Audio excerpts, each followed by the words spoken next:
Well, hi, welcome to Proven Principles. My name is Jeff Kamagami, and in this episode, we're going to talk to you about the numbers. The numbers. What does it take to be successful? Do you know this is absolutely a formula, and it's predictable. And if you follow the numbers and just keep going, you can achieve anything you want. You know, the people who I know who don't succeed in our business are the people who just have a go, they have a try, they just talk to a couple people and they think, well, it didn't go right, it didn't work for me. Well, I can promise you that I was in the same place. Actually, when I started this business, I thought it was going to be easy. I thought I knew the people who would do this. And I talked to 3 people, and those 3 people who I shared this opportunity with laughed at me. My mother wouldn't even use the products. After the great results I told her I had, she didn't think they were the kind of products that she would be using. My best friend rolled around the floor laughing at me. And I think I said in one of my previous episodes, when the going gets tough, the tough get going. And that's not true. They quit. And that's what I did. I quit this business because I didn't understand the numbers.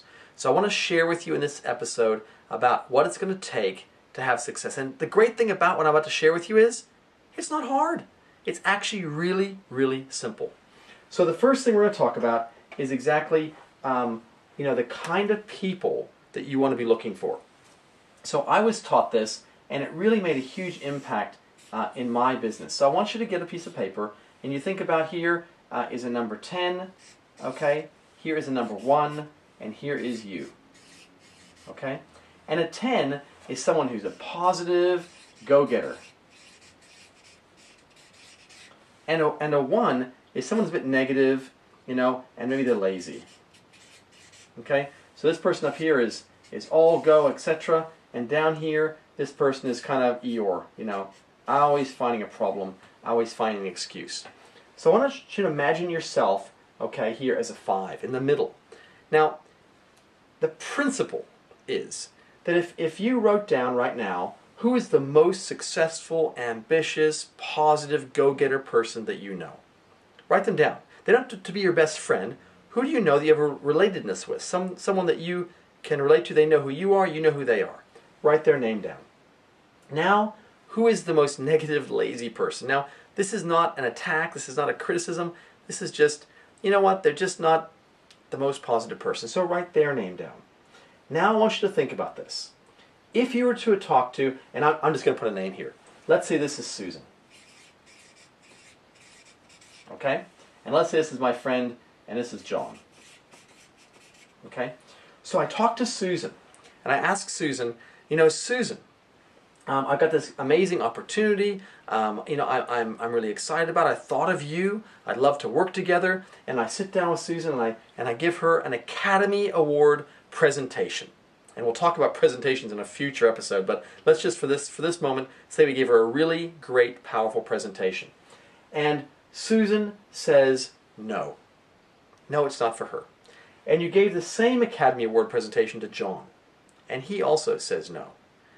Is it the same no? Susan said no. John said no. Is it the same no? And the answer is yes. No is no. And that's okay. But Susan's no is probably, listen, it's not for me, but listen, I like to try the products. I might know someone if you ask her for a referral because she's a positive, go-getter person. And here's a hint. Positive, go-getter people love other people who are ambitious and having a go. They hate people who are lazy and full of excuses.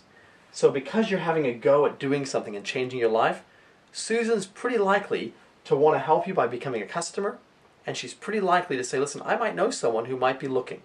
So even though it's a no, you feel a little better with your no from Susan. Now John,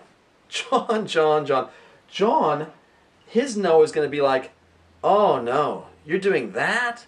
Oh my gosh, my friend's uncle's cousin's neighbor once tried, something like that, and that never worked. That'll never work. And so here, John, because he's negative, lazy, a kind of a bit pessimistic, not optimistic, he's going to try to drag you down. So that no just feels horrible. So, you got the picture. Same no, no is no, but this is kind of a more friendly no than this one.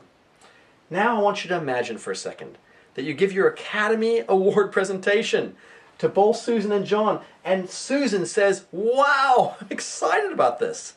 And John says, okay, you talked me into it, I'll sign up. Okay, that's his idea of enthusiastic. Is it the same yes? So it's the same no if they say no, but is it the same yes from Susan and John? And of course it's not. You'd rather have one Susan in your business, a positive, ambitious, go-getter person, than 100 Johns who said you talked me into it and every day complain and just make your life miserable. Now, I'm just going to give you this advice, and this is not a criticism. It's not that you want to judge people. It's not that I don't want to help people. But to be honest with you, you really need to leave these kind of people out of your business. Truly, find and work with positive, go-getter people. Now, if you're like me, I talked to a few people and I didn't have a big circle of go-getter people around me.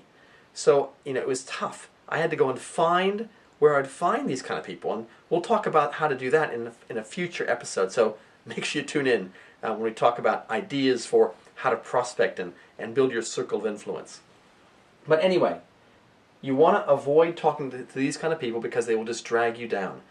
A good rule of thumb is if you see yourself as a 5 on the ambition scale, try to talk to people who are more ambitious than you, who are more motivated than you, who are really up to stuff.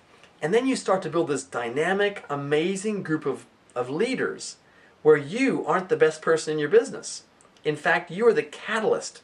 You are the spark. You ignited that business to grow, but it's not you being the best person in your business. Because if you're the best person in your business, then everyone in your business you'll be carrying on your back. And that's not a way to have freedom. So, I hope you understand this concept, the concept of talking up, looking for ambitious, go-getter, successful people, and that will help your business immeasurably grow faster. Thanks for listening. I hope you enjoyed this session of Proven Principles. Bye for now.